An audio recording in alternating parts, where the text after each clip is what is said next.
All right, let's get into this. I might need y'all to pray for me, man. I mean, and I say that not in mockery. I mean, we can. Who doesn't need prayer? But I'm saying it because for the life of me, I cannot get my camera to work, my good camera, the one that shows my good side. I don't know if I really have a good side, to be honest. It just is what it is. Some of us just don't. But I can't get this camera to work, man. And so I mean, if you're watching this on your phone or maybe a smaller device, it's really not that big of a deal. It's when you watch this on like a computer where you get to see the graininess of.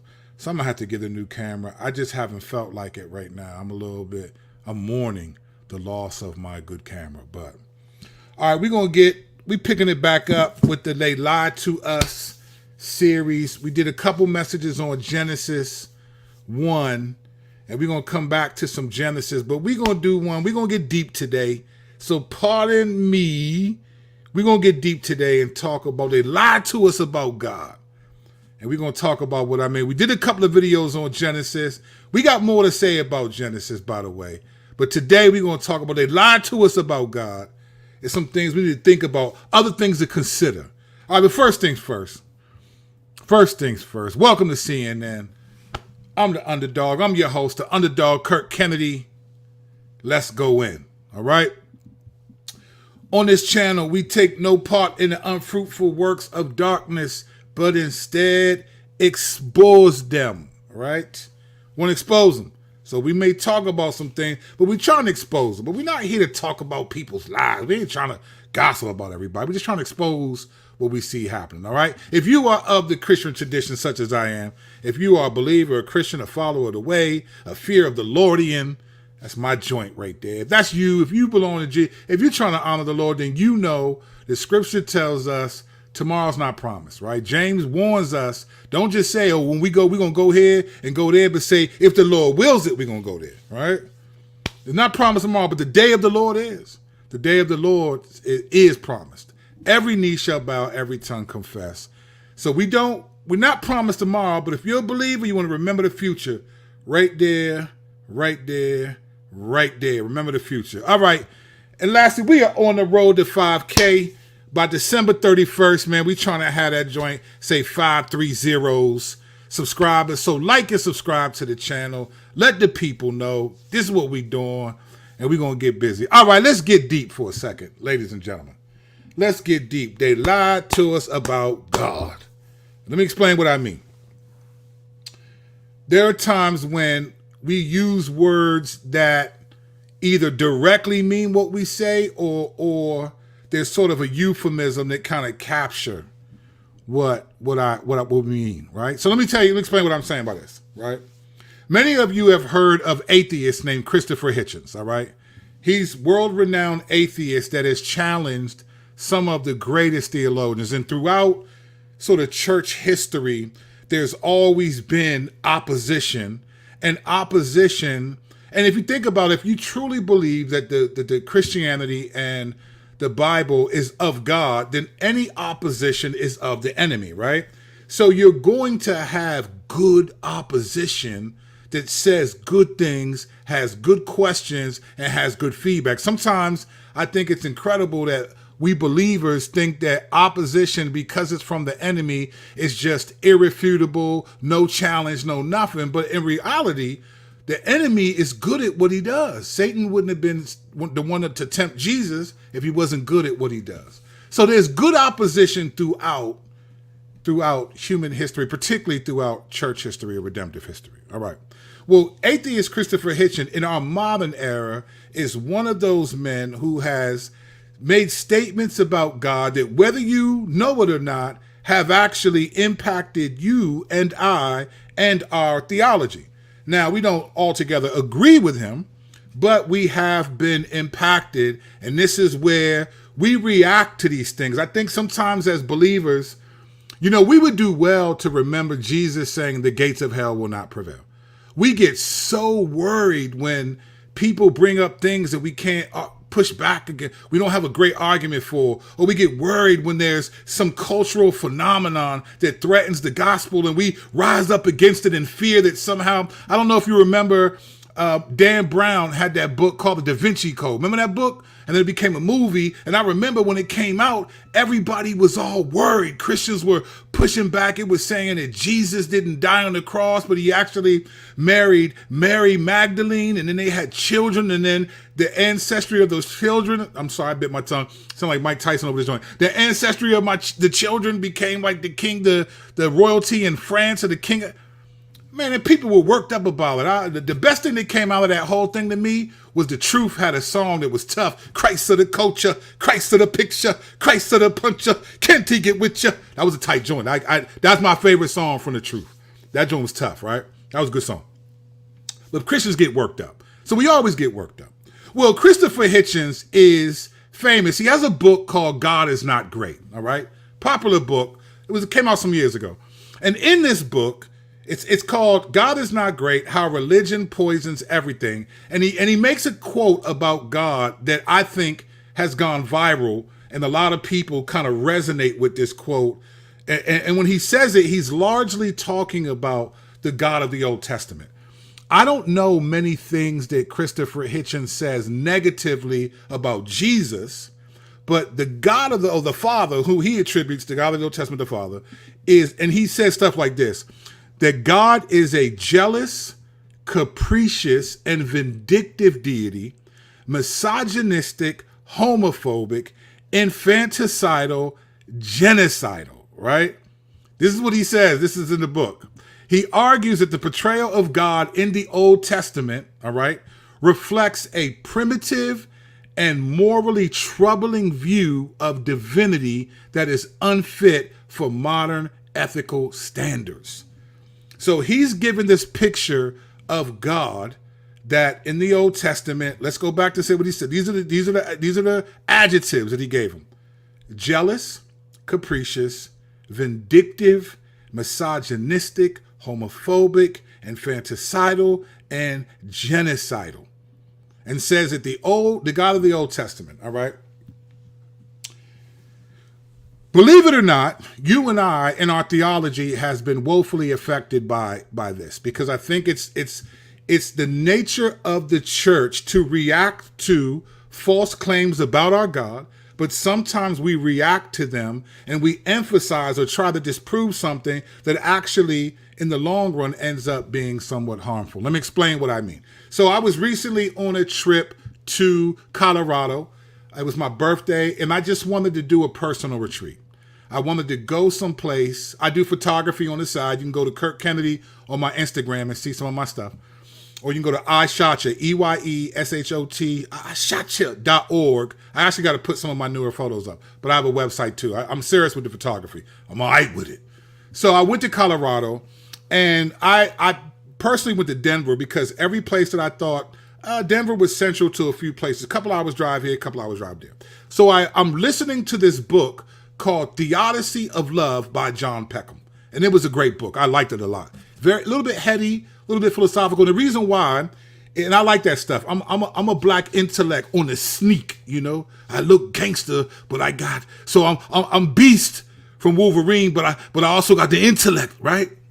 So I'm listening to this book, and it's kind of really heady, it's kind of philosophical, but he's making the claim that the way that we deal with the problem of evil, right, which is one that Christopher Hitchens is reacting to, his view of God, jealous, capricious, vindictive, misogynistic, homophobic, infanticidal, genocidal, this is all in the context of the problem of evil, like a good God allowing evil and so forth. And so Christopher Hitchens would say, well, this good God doesn't just allow evil, he demonstrates evil using these particular categories. All right. So in this book, John Peckham basically lays out a variety of arguments to explain the problem of evil and how do Christians reconcile a good God that allows evil and suffering in the world. So I'll just let me say this real quick. One of the things that confuses me, like if Jesus, because God the Father sent Jesus the Son to be brutally murdered for the sins of us, right? To suffer, right? Hebrews 5:7-9 says he learned obedience through what he suffered. If that had never happened, I think the problem of evil and suffering would make total sense.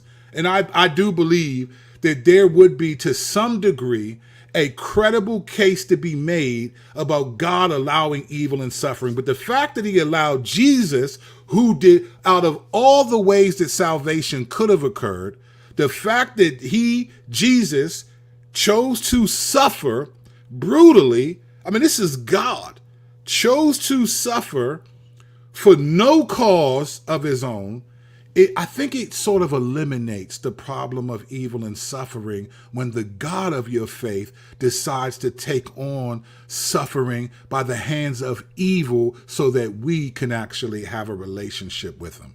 But that's not what this video is about. So as I'm listening to John Peckham talk, and he makes a case that the problem of evil can be solved by the notion of free will, right?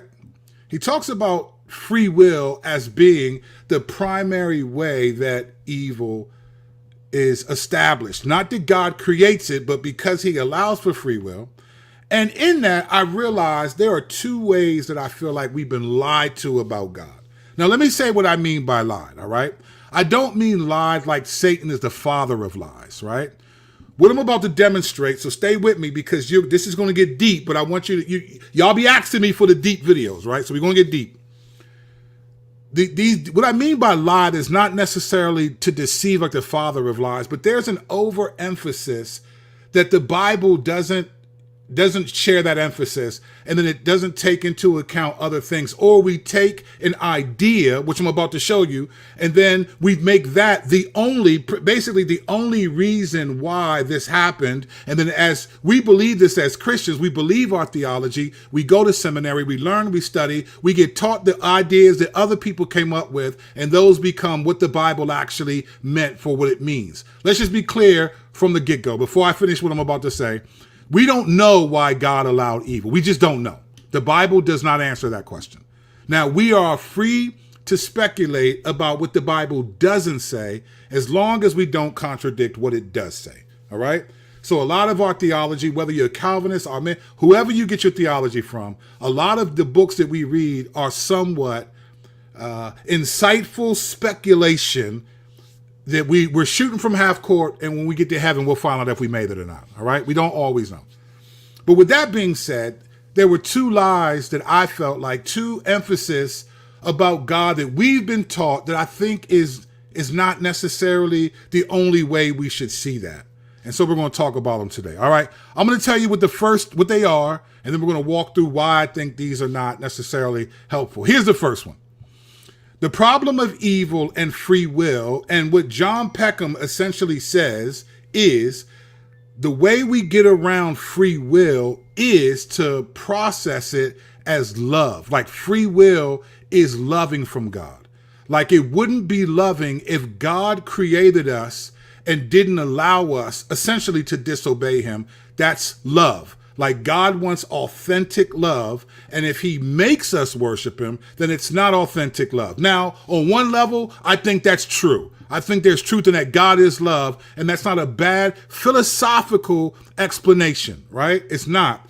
But we run into some problems, which we're going to see in just a second. Here's the second thing that I think they lied to us about God. And again, by lie, I don't mean it's not true. I mean, it's overemphasized without balance.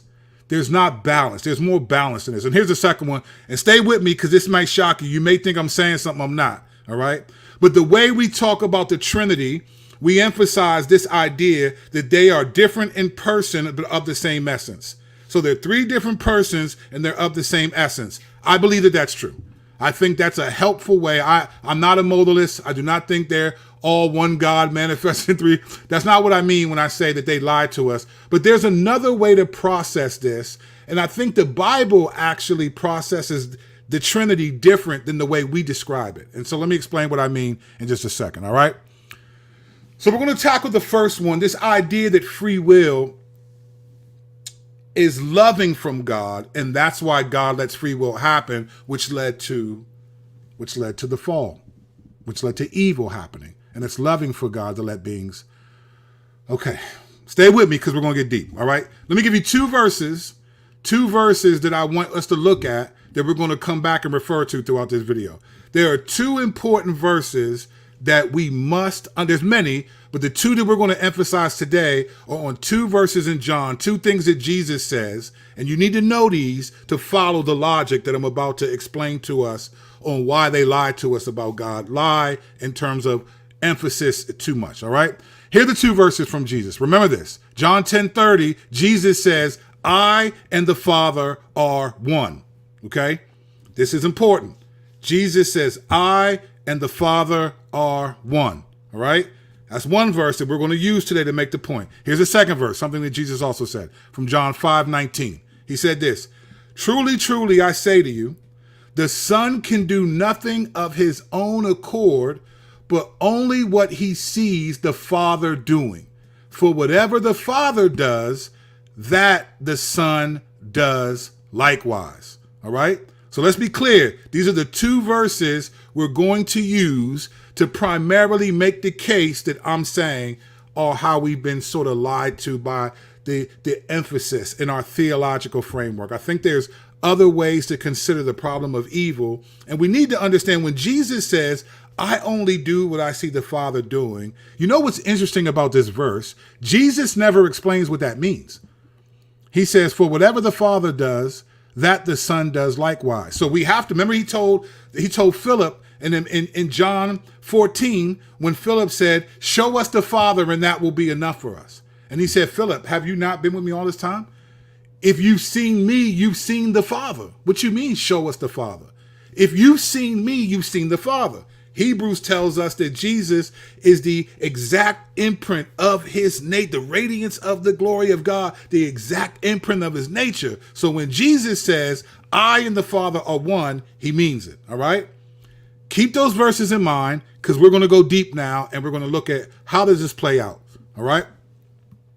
Let's start with this idea that free will is loving, okay? So the point of the theodicy of love by John Peckham, and many theologians have taught this, right? We're trying to really explain a difficult concept on the problem of evil with God being a good God, okay? How could a good God allow evil and suffering? And the way we go about it is saying free will. And so we said, well, why did God give them free will? Why wouldn't God just make it so that we can't sin against them? And our response theologically is typically, well, that wouldn't be loving of God to do that. That wouldn't be loving, okay? And that may be true. Again, God didn't say directly why. This is why we come up with these things. We use biblical logic based on what he does say about himself, and we think, well, let's deduce from that, this is probably why he did that. And that's fine to do. It's not sin to do that. Even if we're wrong, the Lord knows we're trying to make a case for who he is and why he does what he does, all right? But Jesus said this, I and the Father are one, okay? And he said, I only do what I see the Father doing. For whatever the Father does, the Son does likewise. Now, because we believe that the Father, Son, and the Spirit are three different persons with the same essence, they're all God equally, but they're different persons and they have different roles within what we call the Godhead, right? The Trinity, the Godhead. All right. So if Jesus says, I only do what I see the Father doing, then what does he mean? Because Jesus didn't die, Jesus didn't do things, but he's saying, I'm not doing anything I see the Father doing. Whatever character you see in me that you attribute to me, this is Jesus, I'm only doing it because I see that in the Father, okay? That's what Jesus is getting at. So when we talk about free will as being loving and that's it, let me propose to you a different option, all right? In Philippians 2, I'm not going to put this on the screen. We know this passage well. In Philippians 2, verses 5 through 11, it's essentially Paul writing to the church in Philippi and encouraging them to have the mind of Christ. In fact, I think our Bible headings say the mind of Christ. And Paul basically is describing the humility of Jesus and saying he was humble to the point of death, even death on the cross is what Philippians 2:8 says. He emphasizes the humility of Jesus was so much so that he died on a cross, the most brutal, violent death that they were aware of at that time. And that's humility. And we get our humility, and that's kind of where we get it from. Jesus says, I and the Father are one, right? He says, I only do what I see the Father doing. That means Jesus's character cannot do anything that the Father does not demonstrate. This is what Jesus is saying. This is the logic of what he's saying. I and the Father are one. So whatever character you see in me is in the Father. We don't have different character, right? Whatever character you see in me is in the Father. So then if Jesus' humility led him to the cross and he and the Father are one, where is the Father's humility? Where is the Father's humility? If they're one, it's not like they say, okay, I'm going to have these attributes, like according to Christopher Hitchens, misogynistic, and we would all agree that God, in the way he relates to humanity in the Old Testament, is vastly different than the way Jesus relates to humanity in the New Testament. On one level, we say that, right? God was killing his own people back then. So we wrestled it. Where's the humility of the Father if Jesus and the Father are one? All right? Where's the humility of the Spirit if Jesus and the Father, they're all one? Jesus said, I and the Father are one. I only do what I see the Father doing. So if Jesus is demonstrating humility, then where's the Father's humility? Let me propose to you a thought, an idea that helps us understand the problem of evil. All right, let's assume, and I think rightly assume, that God is all-knowing, right? Omnipresent, omniscient, right? We understand that. God's all-knowing, all-wise. So in eternity past, before God created beings that were not, they just created beings, because our understanding is the Trinity, the Godhead, Father, Son, and Spirit have always been in existence. And from everything, from Satan on down to you and I, we were created, all right? If God is all-knowing, then the Father had to know that if I create other beings, both cosmic, angelic, and human, if I create other beings and I give them free will, then many of them are going to not choose to worship me. Okay? We have to assume that God knows this. All right? Now let's think about this for a second. God is the creator, the only self-sustaining being ever. Right? God is completely satisfied in himself. He didn't create creatures, beings, because he needed them. He created them to share in the satisfaction of God. Right? God's very presence, just being the creator, his very presence demands worship, respect, reverence. I am the lead pastor of my church. You can ask anybody in my church. I do not walk in there like the champ is here. I sit in the back of the church. You wouldn't even know I'm the pastor unless you've been to the church. Or you see me, if I'm not preaching, you wouldn't even know. I'm in the back chilling. I do not walk in there like, oh, I'm here. But because of who I am, when I'm in the room, my presence is felt. It's just a reality. My presence is felt. Even if I'm not there, oh, there goes Pastor Kurt. I'm not there, my presence is felt, right? We're talking about God. God's being demands worship.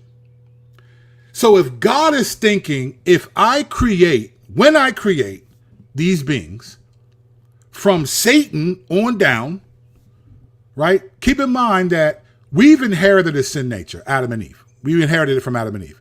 We have no exegetical reason whatsoever to assume that angels have an inherent sin nature, right? This is one of the reasons why, this is what I'm about to say is deeper than what it, but I'm not going to dwell on it, but I'm going to say this real quick. Let me tell you why we're forgiven and angels are not forgiven. Let me just tell you why real quick. People say, well, will God forgive Satan? No. Let me tell you why humanity is forgiven and angels are not.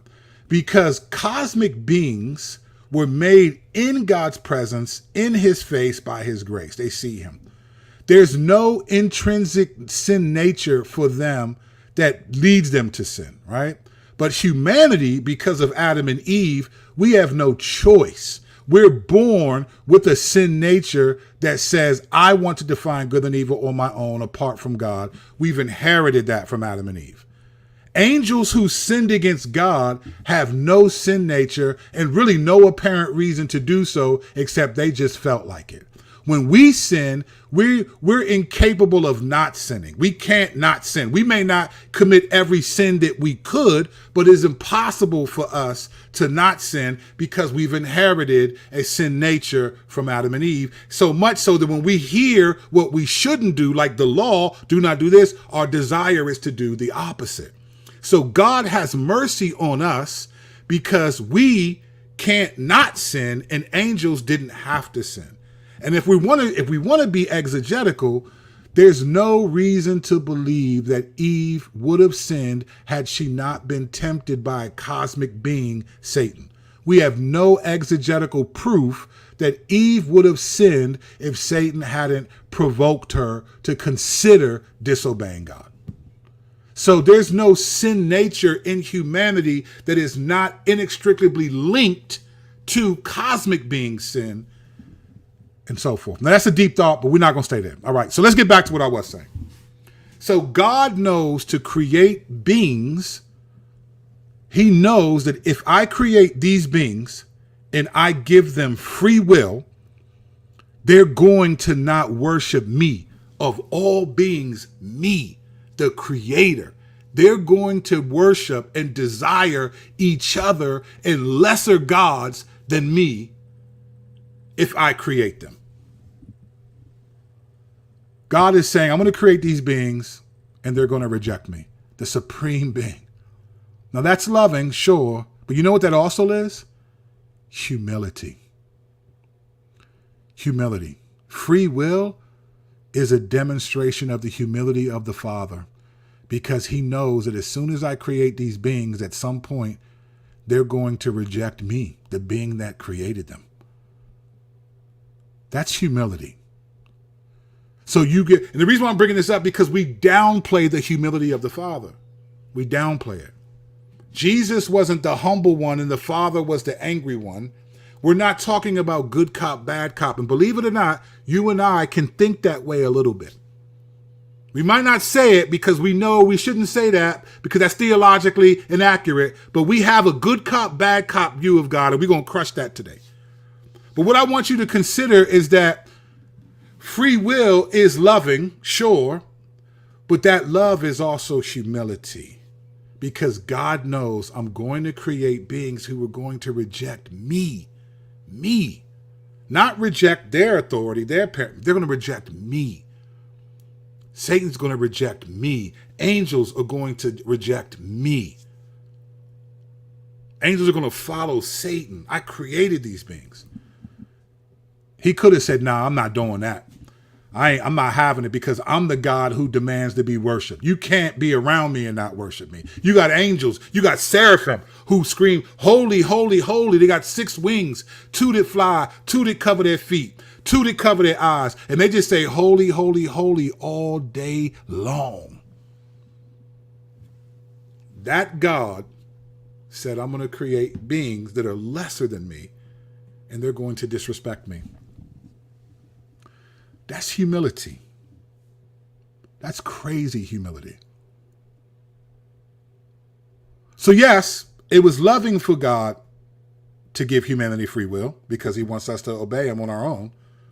But him knowing that we wouldn't and still doing it, and then realizing, okay, so to restore them back to me, we're going to, the Trinity, we're going to disrupt. We're going to do something we would never do. We're going to take the punishment for it. Jesus, you're going to go down and become a human being and take the punishment, the full wrath of God, so that they can be forgiven, so that they can be with us. So Jesus demonstrates humility in dying. The Father demonstrates humility by allowing us to disobey him. I think loving is good, but I don't think it always captures. Where's the humility of the Father at? And then the Spirit, for that matter. What's the humility of the Spirit look like? Well, can you imagine the Spirit of God who is in us doesn't force us to obey him? The Spirit of God will tell us, don't do that, don't do that, don't do that. That's not a good look. And will let us go against the grain of what he's telling us not to do. Jesus said, I and the Father are one. That means the Father's humble, the Son is humble, and the Spirit is humble. He didn't say we divided up the attributes. He said, I only do what I see the Father doing, right? Whatever the Father does, that the Son does likewise. So if the Father, I'm humble because the Father's humble. Well, where's the humility of the Father? I think it's free will. So I think we've been lied to think about it only as loving. And by lying, I don't mean intentional deception. I mean an overemphasis and almost teaching it like that's the only way to process it. I think humility needs to be brought into the conversation when we're talking about, wow, free will. The Father knew that we would choose to not worship him. That's a crazy joint. I mean, let's be honest. How many of you, if you knew, hey, if I let these people borrow this money, and I said, hey, I need it back because I got to pay my bills, they're not going to pay me back, and they're going to make excuses for paying me back. How many of you, honest, and you're going to say, I guess I would still do it because we always think the best of ourselves. We always give ourselves the highest credit score. Well, I'm 850 with it. Who fantasizes about being in third place? Every fantasy is you're killing it. You're the man. You're the woman. Everything is just working perfectly. No one fantasizes about coming in fifth place. The reality is you and I would not give someone money that we knew we need that money back and their purpose, they're not going to give it. We wouldn't do it. God knew we were going to sin against them. He knew cosmic beings without a sin nature. We don't have a choice. We got to sin. They do not. We sinned against his grace. They sinned against his face. That's why they're not forgiven. He says we are. I think humility needs to be considered when we want to know, well, why would God give a free will? Well, why would he let people not worship him when he knows they're going to do that? All right. In that sense, they lied to us. All right, let me talk about the second one, all right? When I talked about the differences in the same person, different in person, same in essence. That's typically the what we would call proper theology would describe the Father, Son, and Spirit as this difference in person of the same essence. Distinct persons, right? So the Father's not the Son's not the Spirit's not the Father, right? They're all different he's, Father, Son, and Spirit, with different roles, but they're all of the same essence. They're all equally God. I stand by that. But let me explain to you what I think has happened theologically. There is an overemphasis on the difference in person within the Godhead in modern Christendom theology, right? There's a difference between them. We emphasize that difference a lot. Yes, we talk about them as the same, but we really, go get your systematic theology book, whoever you subscribe to, whoever's theology you bang with, right? Look up the nature of God and that stuff. You will see largely it isolated as Father, Son, and Holy Spirit. We tell them, we know that they're all the same essence and they're different, but we emphasize that a lot, right? We emphasize that a lot. Here's the challenge. Jesus said this, I and the Father are one. And he said, the Son can do nothing of his own accord, but only what he sees the Father doing. For whatever the Father does, the Son does likewise. All right? So you got these realities, I and the Father one, but yet in our theology, we separate them a lot. We talk about the Son and the Father, and we compartmentalize them as different beings. And if we're being honest, we see the Old Testament as the Father, the Gospels as the Son, and the age of the church through the lens of the Spirit. That's how we see it. Let's just be honest. Maybe a few of us are mature enough to be like, well, no, but the majority of us, we kind of see, we're not Christopher Hitchens, but we do have sort of a good cop, bad cop view of God the Father in the Old Testament. The way it's much harder for you to say God is loving in the Old Testament than you say Jesus is. It's easier, right? So the reason why this is important is because there's been such an emphasis an overemphasis on the differences between the Godhead. But the Bible doesn't talk like that a lot. Jesus, in fact, you can quote me on this because I think this is true about the Bible. Jesus doesn't talk about how different he and the Father are almost ever. Jesus doesn't talk like that. Jesus always emphasizes that he and the Father are one, that he and the Father are the same, that he and the Father, he only does what he sees the Father doing. He said to Philip, what are you talking about? Show us the Father. If you've seen me, you've seen the Father. Jesus doesn't say, well, I'm the Son, and then there's God the Father, and then Jesus doesn't talk like that. He talks about it like this is, when you see me, you see him. We together. Whatever I do, I only do because he does it, right? And I just chose these two verses. John 10, I and the Father are one, but there's tons of them that say this. In fact, the Gospel of John, he breaks this down a ton. I and the Father are one. He says it a lot. Jesus doesn't emphasize the differences in their Godhead in the person the way our modern theology does. So why am I bringing this up and saying that we've been lied to? And by lie, again, I mean an overemphasis on an aspect of things that don't give a proper balance, right? In reality, we do think of the Father in the Old Testament as different from Jesus, right? That's how we think. That's what we've been trained to think theologically. We believe that. So when Christopher Hitchens says that, we don't agree with him because we're believers and by faith, we're not going to think that way about God, but we understand where he's coming from because we too see God, the Father, as sort of like going hard, wrathful, and Jesus as grace. And then you got verses, the Old Testament was law, but Jesus brings grace and truth. So there's this difference and there's truth in that. But when you overemphasize the differences in the Godhead so much, we also end up becoming victims. Not to the degree of Christopher Hitchens, but we become victims of thinking they're different. Okay? But here's Jesus' words. Again, I'm only using these two verses. I could go a lot of places. I'm only using these two. I and the Father are one, Jesus said. All right? He said, I only do what I see the Father doing. For whatever the Father does, the Son does likewise. I and the Father are one. So let's take that statement theologically, right? Remember when Jesus was arguing in John chapter 8 with the Pharisees, and he was talking about you say that Abraham is your father, but your father is the devil. But I listen to my father. And they're like, what you mean listen to your father? Who is your father? Like you talking about you before Abraham? What? Like are you older than, you're not even 50 years old yet, but you're older than Abraham, my father. And he said, before Abraham was, I am. And they picked up rocks to stone him. And they said to Jesus, sort of just did a little, now you see me, now you don't, right? And they picked up rocks to stone him because he was saying, I am equal to the Father. Before Abraham was, I am.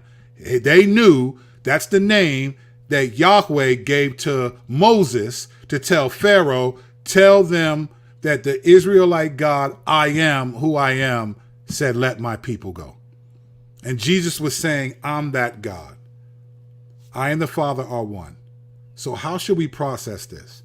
If that's true, then Jesus was the same God in the Old Testament that killed all of his own people who disobeyed him. When it killed 27,500, when the snakes came into the village and bit people. Jesus is saying, I and the Father are one. That wasn't the Father, and then I'm here as the nice guy. Jesus is saying, oh, I was there. I did that too. That was me. So you cannot think of the Old Testament as the Father being mean and wrathful, and then Jesus is being nice when Jesus says we are one. So the wrathful, angry thing that you attribute to the Father, I did that. I was there. I'm wrathful like that. I'm angry like that. You see, we in our minds think, oh, Jesus is the gentle one. Jesus is not as gentle as we think, fam.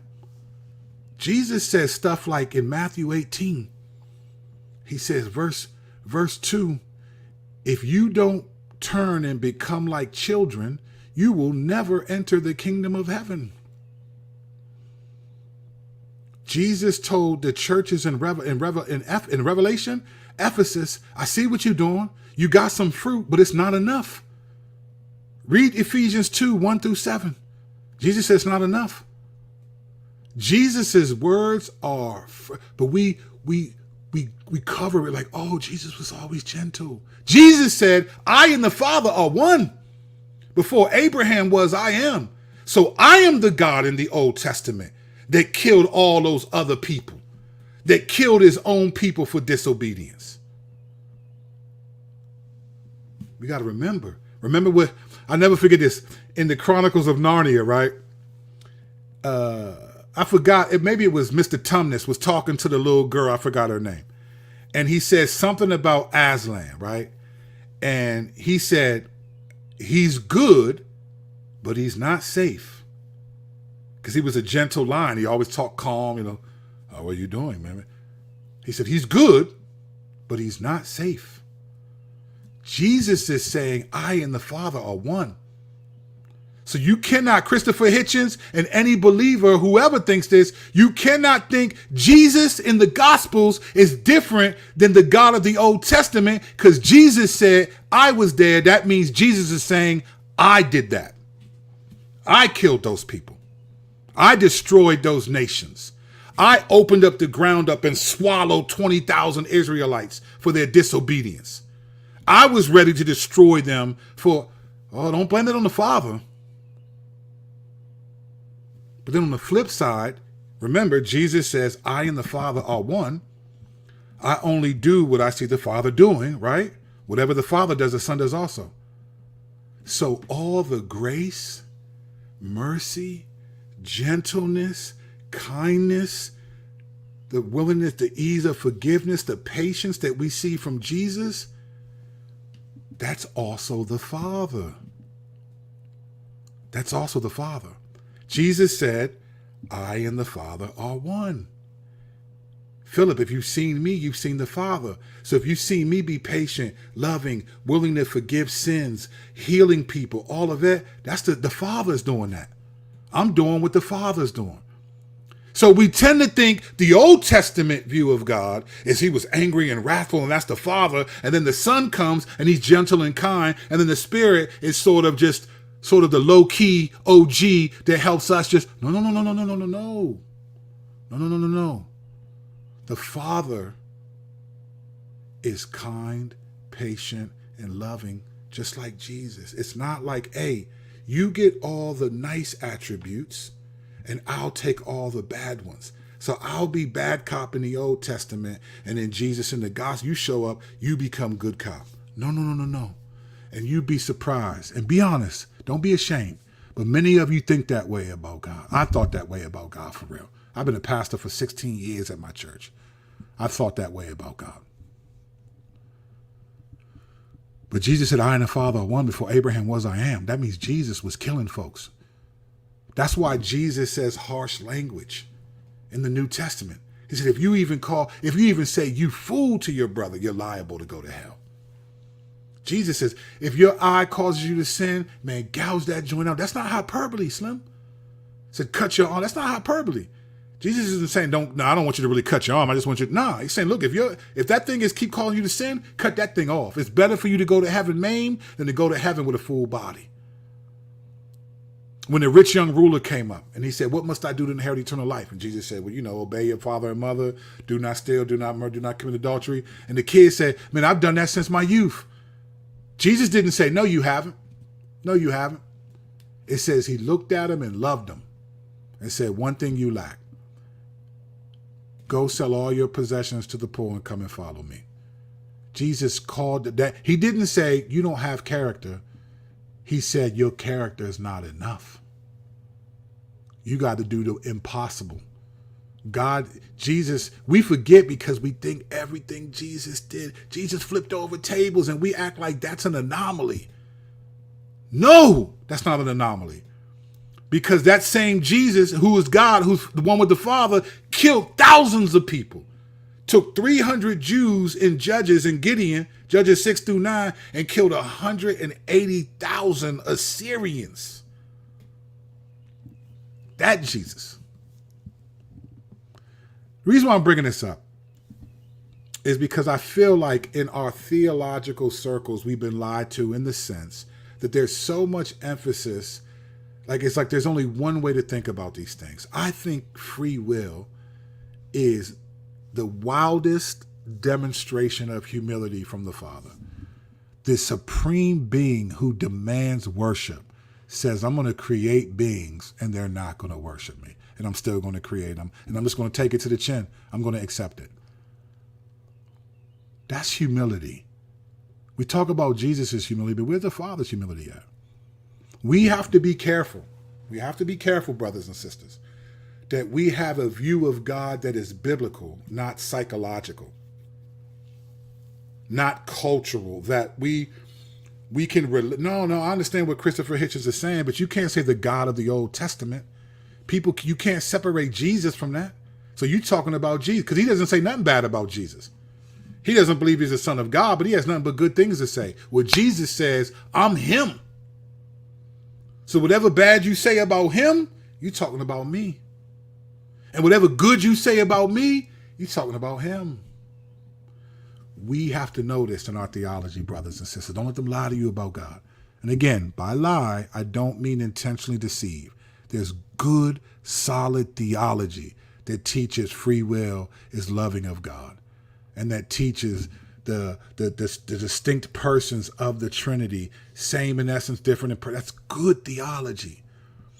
But I think we talk about it so much that we treat the distinct personhood of God much more elaborate and much more necessary than the Bible does. Jesus was not saying, well, listen, I'm the Son and he's the Father. He said, man, I'm one with him. My will is to do the will of him who sent me, and that's that. I'm here to do his will, and it's a wrap. And if you believe in me, then you get him too. He said, whoever believes in the Son receives the Father also. Whoever rejects the Son rejects the Father also. The God of the Old Testament is Jesus too. It was him. He killed all them people. He is just as wrathful. He destroyed all the whole world in the flood. Jesus did that. It was not the Father, and then Jesus comes and says, let me heal and forgive everyone. The Father was right there with Jesus in the New Testament. Jesus said, I only do what the Father's doing. He didn't heal nobody that the Father didn't want to heal. None of that. He didn't show no patience, no mercy, none of that.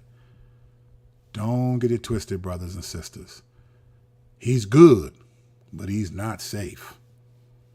Don't let them lie to you about God.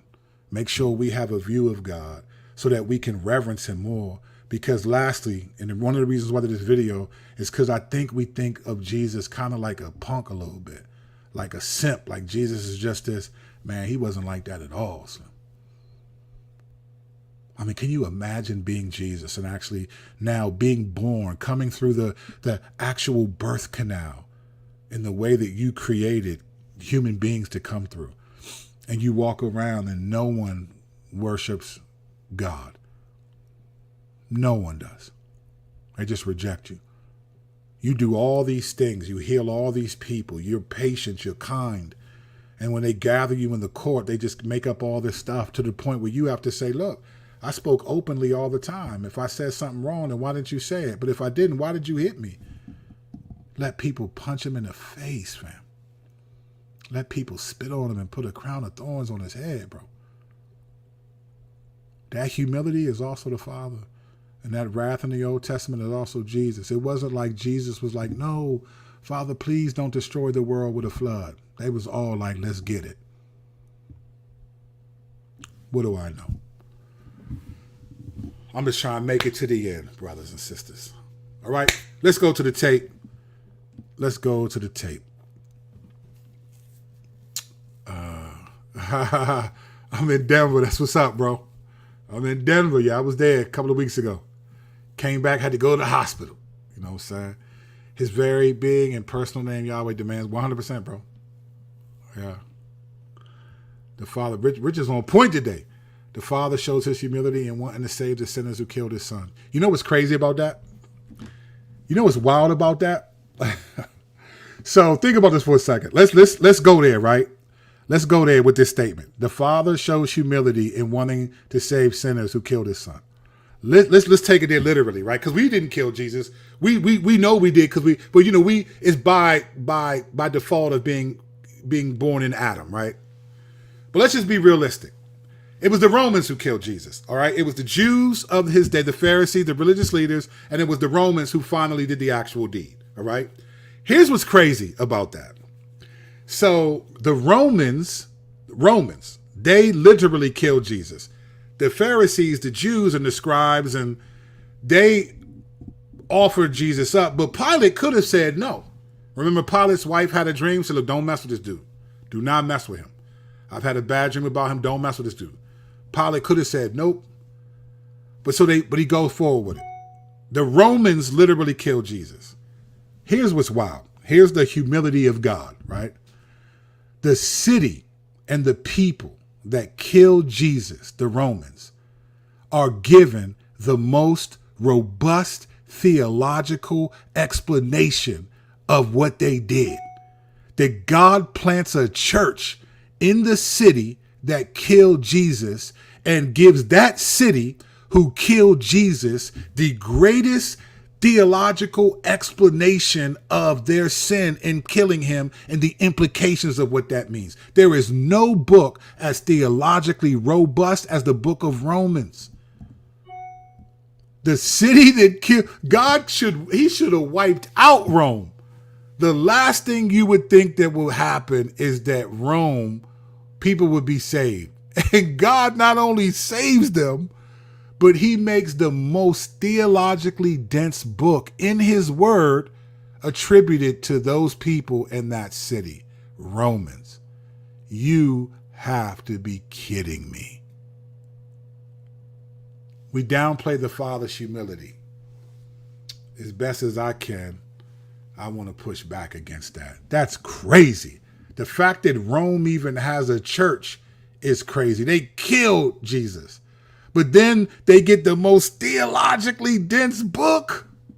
The Reformation starts because of the book of Romans. Oh, man, God is crazy. I don't know. Maybe it's just me. All right. We'll see what else we're talking about. I believe that if we view the angel of the Lord in the Old Testament referring to Jesus, that further... Oh, 100%. 100%. Yeah. The angel of the Lord is Jesus. 100%. I'm with you. I agree with that. But most of us don't think that way, right? Most of us think the Father is the Old Testament, Jesus is the Gospels, and then the Spirit is the age of the church, right? That's how most of us think. I totally agree. I think the angel of the Lord is Jesus. We can do a whole video on that, right? But I think the reality is our perception is sort of like Christopher Hitchens. God of the Old Testament was kind of gangster. Jesus is really nice and sweet, and the Spirit is sort of... Jesus is gangster, fam. He was there in the Old Testament. And to be clear, when he said it before Abraham was, I am, the angel of the Lord, if you go back and look at Exodus 3, it's the angel of the Lord in the bush, the burning bush, talking to Moses. It is the angel of the Lord talking to Moses. The angel of the Lord is the only angel given the same authority that Yahweh has in the Old Testament. But I don't want to mess with y'all today. We can go there with it, but I mess with it though. So, Craig, like it, brother. Thank you. Will Smith, appreciate this brother right here. This is the super chat king right here, man. I appreciate you, Will. Appreciate you, brother. All right, we got some theology coming. I took a little break. I get it. But I'm getting ready to get back. Into it. So I appreciate y'all. Thank you. Like and subscribe to the channel. Man, we going after it. Don't let them fool you. Could this be love? Yeah, but it could also be humility. I think free will demonstrates God's humility, if not equal to or greater than his love. And man, is Jesus not as, what did Christopher Hitchens say? The God of the Old Testament. Where's that joint at? This joint is incredible. He has good things to say about Jesus, but if he's saying the God of the Old Testament is, and he's saying Jesus is jealous, capricious, vindictive, misogynistic, homophobic, and infanticidal, that the God of the Old, Christopher Hitchens argues the portrayal of God in the Old Testament reflects a primitive and morally troubling view of divinity that is unfit for modern ethical standards. He would not say that about Jesus, but Jesus says, I'm the God of the Old Testament, so you have to. Whoo, doggies. All right, man, let me let y'all go, man. It's too much theology for y'all, man. Y'all getting y'all heads hit. Y'all at work right now trying to watch and work at the same time. Like and subscribe. Go back. Leave some comments on the channel so I can get a little bit of the algorithm. You know what I'm saying? Yeah. And lastly, this is blowing my mind. What a gracious God we serve. Oh, man, Ricky, who are you telling, brother? Who are you telling, bro? And we got much more theology to get into. We getting ready to get it in. I'm getting ready to take y'all on a little journey. Getting tired of all the gossip. I don't care about Diddy and them sin. We getting ready to get it in. And we're gonna go on a journey in a little bit. I think it's time.